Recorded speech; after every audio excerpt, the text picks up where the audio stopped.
Hello, this is the first in a new sort of series of reading vlogs I'm going to be doing based on bookish podcast recommendations.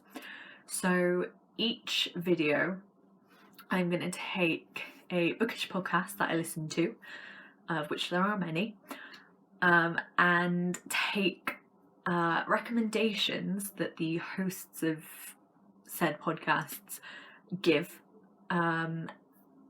hopefully sticking to a theme, at least sticking to one specific podcast per video. So this first video, I am taking the recommendations of a podcast called What Page Are You On?, which is hosted by Bethany Rutter and Alice Slater. I've been listening to it for a couple of years now, pretty much since it started.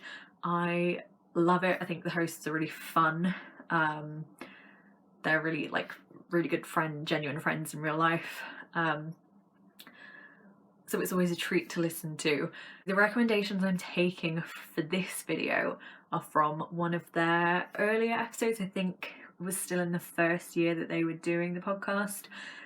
They did an episode around Halloween time, which are all like spooky sort of ghost story based books.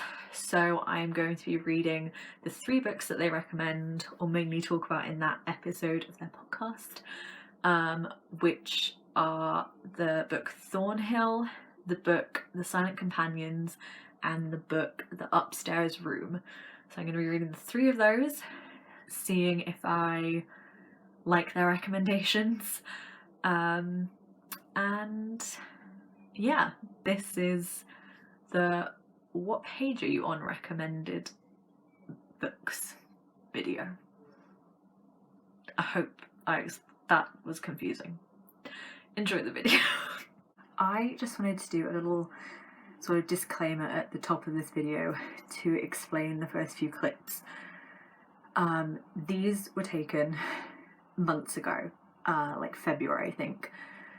So the first book you see me read, when I read the entirety of Thornhill, it was way before the public knew anything about COVID-19, any of that stuff. So when you see me at work or talking about work or talking about the library, that was all before we knew anything about coronavirus. So don't worry that I'm still going out and about. That is not the case. I've been in my house for the past 2 months. So yeah, when you see me reading Thornhill, that is all pre-lockdown. And then the 2 other books were during lockdown. I just wanted to put that out there. Yeah, I'm staying home.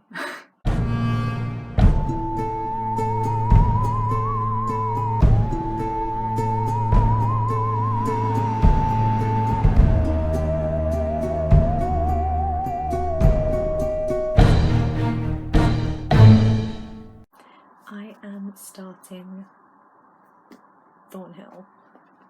It's chunky, but it's mostly pictures, so should get through it quite fast. So I finished reading Thornhill last night. It was such a quick read. I read it in 2 nights because I had to return it to the library today, which I've done. I just went up to the library and returned it. It was interesting. It was beautiful, visually, because it's part diary entry, part sort of graphic novel, I guess. And the physical object of it is great. It's hardback, really gorgeous illustrations. I think I took a clip of flipping through some of the artwork just to show you what it's like. I, story-wise, gave it 3 out of 5 stars. Towards the end I was flipping through it really fast, because there was a lot of tension towards the end. So Thornhill is the tale of a girl who moves into a house, a new house, and her mum's just died. Although that's never explicitly said, because that's the part of the graphic novel part of it. It's pretty obviously implied. And across from her house, out of her bedroom window, she can see this old house called Thornhill, which was like an old boarding house for kids who needed to be adopted and fostered. And she keeps seeing this figure and finding these puppets in the grounds of the house. And then the other storyline of it is sort of flashback. So that's all in 2017. The other storyline is set in 1982, I think. And those are all the diary entries from this girl who lived in Thornhill and didn't have a very nice time there. So it flits between the two stories, and they definitely intersect. And it's all about, like, it's very dark. It's kind of creepy, some of the illustrations, but it's all about like grief and loneliness. Yeah, it was an interesting read. I definitely recommend it. I think I gave it 3 stars in Goodreads, but I think I might feel like it's more of a 3.5. But I will leave my Goodreads linked below so you can like read my review where I talk slightly more coherently than this. But yes, would recommend. Such a quick read. I don't know that I'd buy it. I got it out from my library, obviously, and I don't know that I'd buy it. I mean, as a physical like object, it would be gorgeous to own, but I don't know that it's something I'd necessarily like reread or like go back to. But I'm glad I read it. So Thornhill, tick, done.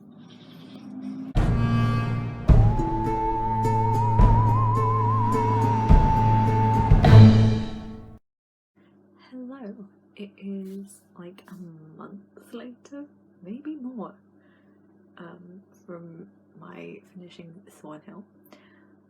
It's the end of March. I have been in my house for over a week because of the coronavirus, so I'm getting back into reading a lot. I'm starting to go a bit stir crazy being in my house so much. I let my sister dye the ends of my hair blue, if that's any indication of how things are going. But I'm gonna start reading the Silent Companions, so that's next on my to-do list. Let me update you on where I'm at with the Silent Companions.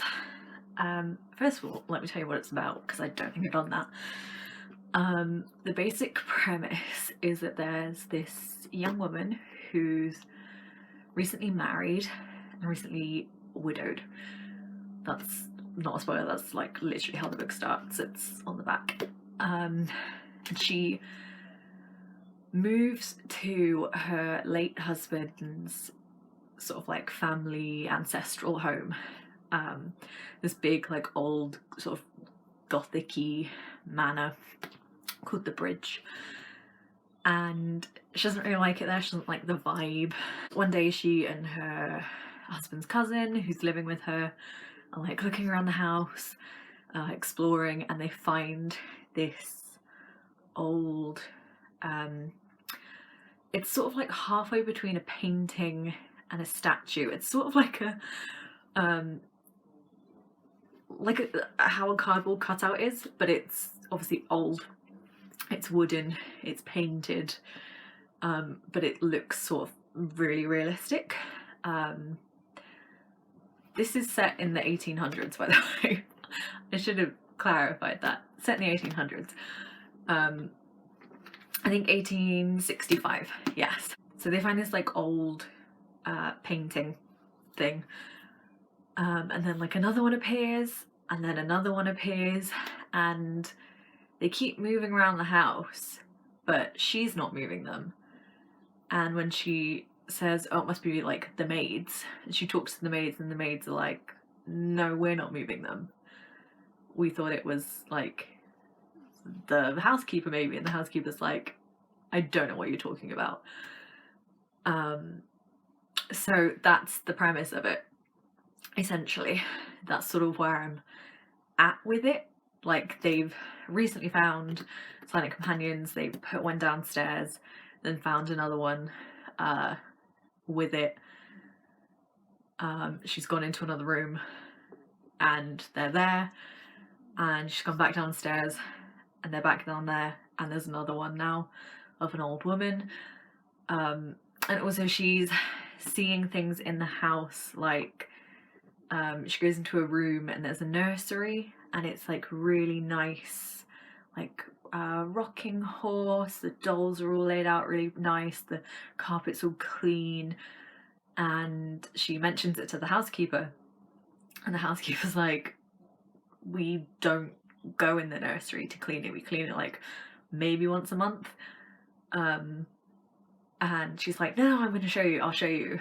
And the housekeeper goes with her, and the room's like a tip. It's all dusty, nothing's like laid out, everything's got like dust covers on it. So she's really confused because she's like, I definitely saw it looking nice. I was with Sarah, the cousin, when it looked really nice. And Sarah's like, yeah, it was nice. So no one knows what's going on. I don't know what's going on. Because alongside the main narrative of Elsie, the widow, living at the house, there are two other, not two other points of view. There's one other point of view, which is a diary they found of one of the husband's like old ancestors from the 1600s, and it's, yeah, her journals of when they acquired the silent companions. She's the one who bought them.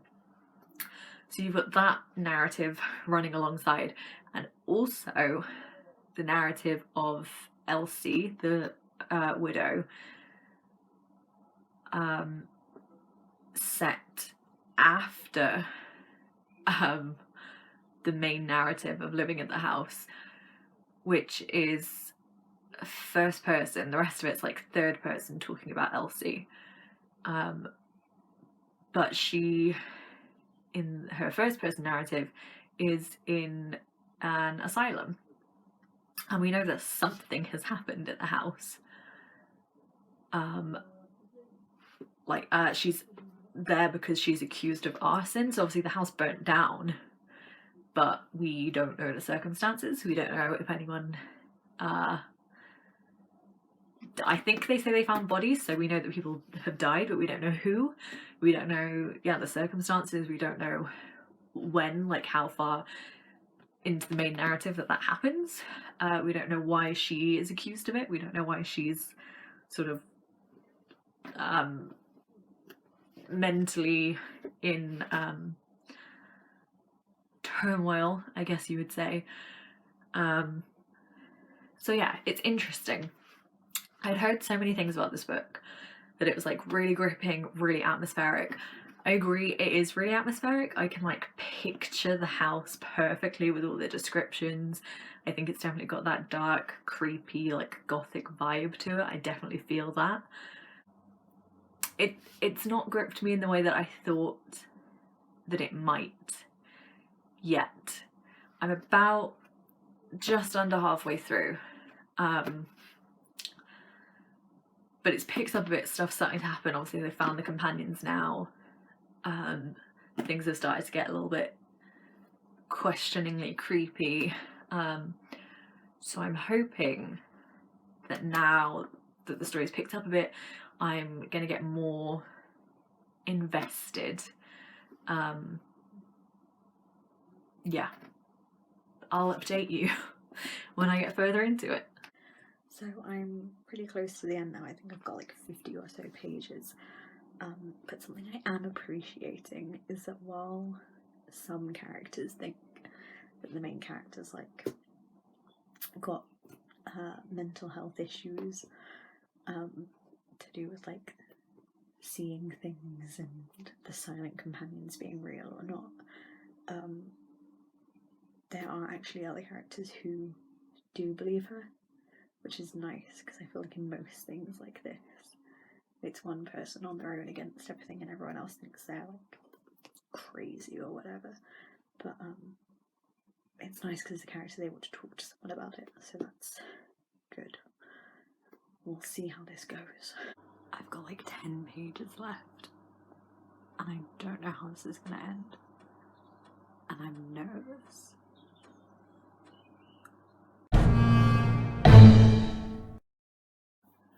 So I'm currently 125 pages into this. I don't know if I said what it's about. It's about a couple who buy a new house, and it's just a bit like falling apart. The old tenants moved out really quickly, things are kind of messy, and they go into the upstairs room and it's like really creepy. There's writing all over the walls, and the wife just gets like a really weird vibe from it. Also, they're struggling money wise because they've just bought this house, so they get a tenant to live in like their basement rooms, and she also gets a really weird vibe from the house. So it's just like about the two women really feeling like something's not quite right. And some weird stuff's happened so far, but nothing major, so I'm sort of waiting for that to happen. I was reading it really quickly to start with because the chapters are quite short, so I thought I was going to get through it really quickly, and I'd really been anticipating it as a read, but I don't know if it's just because I've read so much in April, especially towards the end of April, that I might have like burnt myself out reading. But I'm going to try and read some more tonight. I've been trying to read in the mornings, but I just can't motivate myself. But I'm already like a good chunk of the way into it, so I don't want to just stop reading. But I worry that I won't get as much enjoyment out of this book as I thought I would, or I would if I was in like a better reading mood. We're just gonna have to see. Hopefully, maybe if it picks up a bit more, I'll get more invested if it gets creepier or something. But I will update you in a bit. Good morning.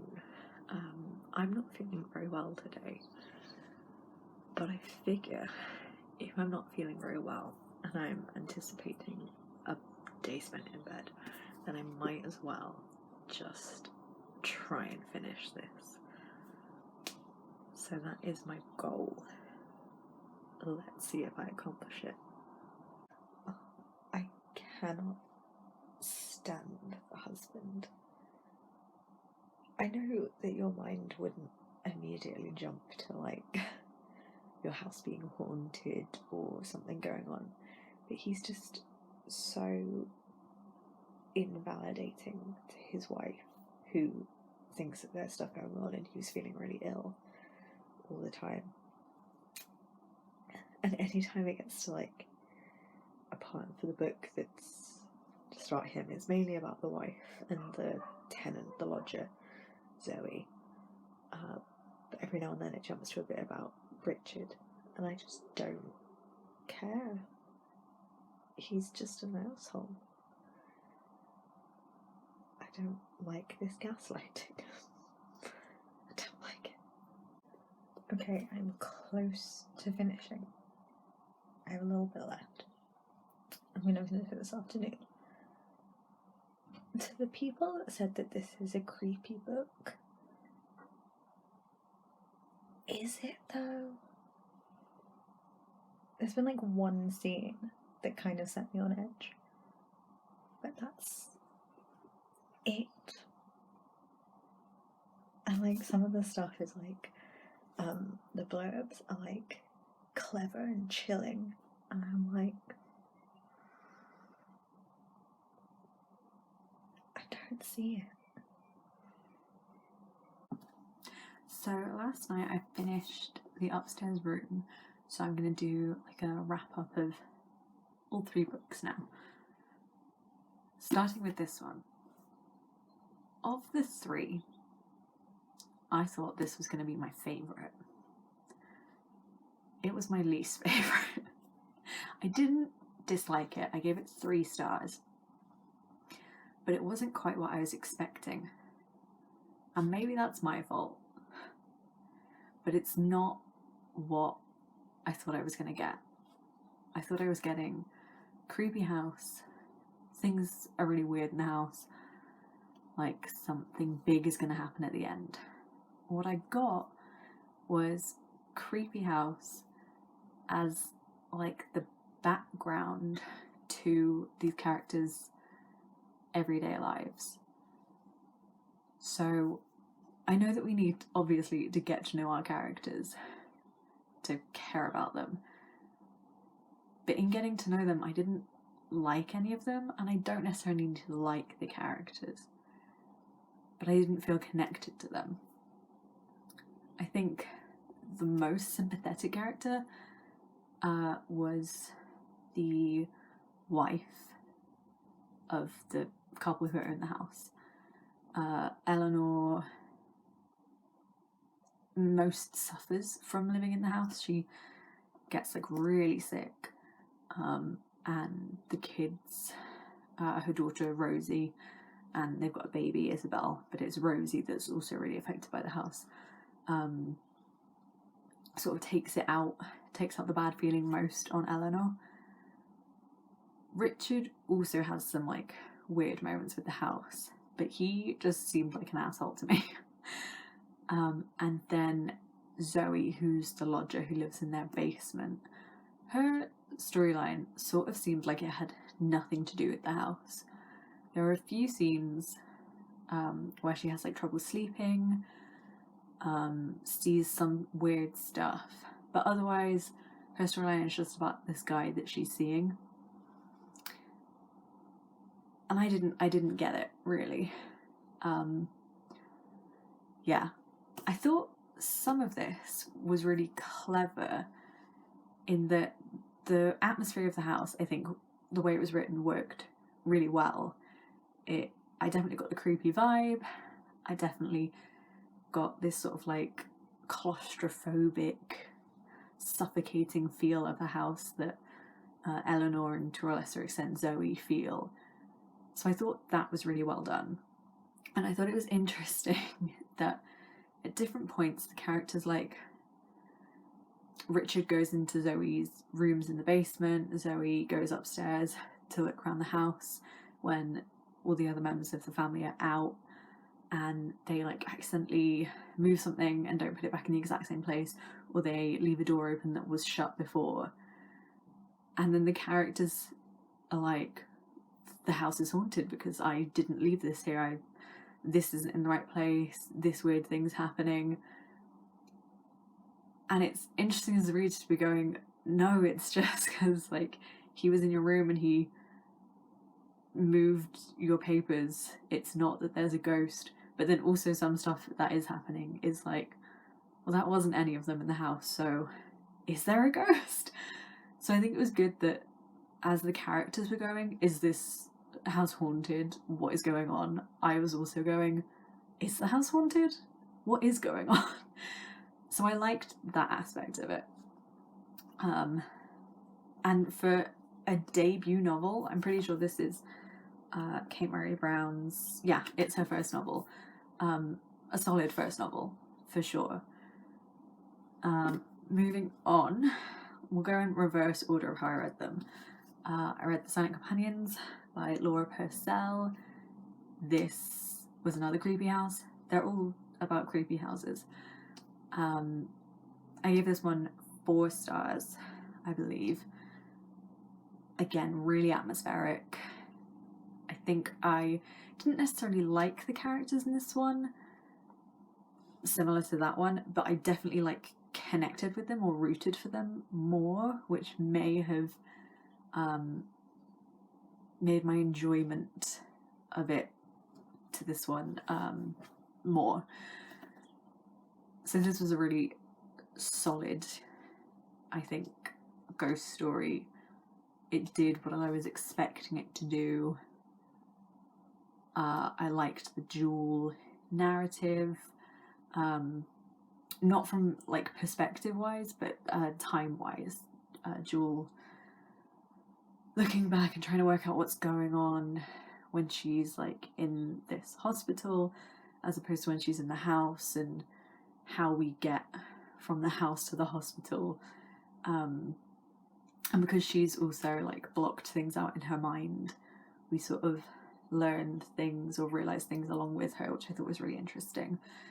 And then the first book I read, which I no longer own because I gave it back to the library ages ago, was Thornhill, and I'm blanking on the author's name. Pam Smythe, I think that's it. I again really enjoyed that. That one's more, I think, sad and haunting in like a despair, grief kind of way than these two books. And whilst like the ghostly presence is definitely there, I think it's not as like aggressive. I think these like haunting presences are aggressive, whereas Thornhill's just sort of sad. So if you want a haunting graphic novel, Thornhill. It's partly told in pictures, partly in like diary entries, again dual timeline, which was really good.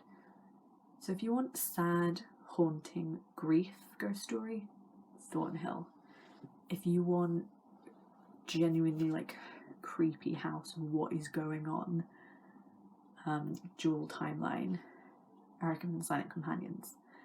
If you want sort of a contemporary character driven with like background creepiness and not too many scary scenes, like only two, in my opinion, scenes that really put me on edge. One is a scene with like babysitting and playing hide and seek, and the other one is, I guess, the climax, then the upstairs room. Yeah, I think that's how I would recommend them. I don't know that I would think of any of them as scary, which is sort of what I was expecting to get out of this. I'm not like a horror, creepy person, but I was expecting to be more scared than I was. And I don't know if that's just because I don't get as scared as I think I do, or if actually these just aren't scary. So, going on What Page Are You On's recommendations, I can definitely see why they paired these three books together. They're all very atmospheric, all creepy houses, all central female characters, a great like grouping. I enjoyed them all. I enjoyed Thornhill like as much as I thought I would. I enjoyed the Silent Companions about as much as I thought I would, and I enjoyed the Upstairs Room less than I thought I would. But all solid recommendations. A good experiment.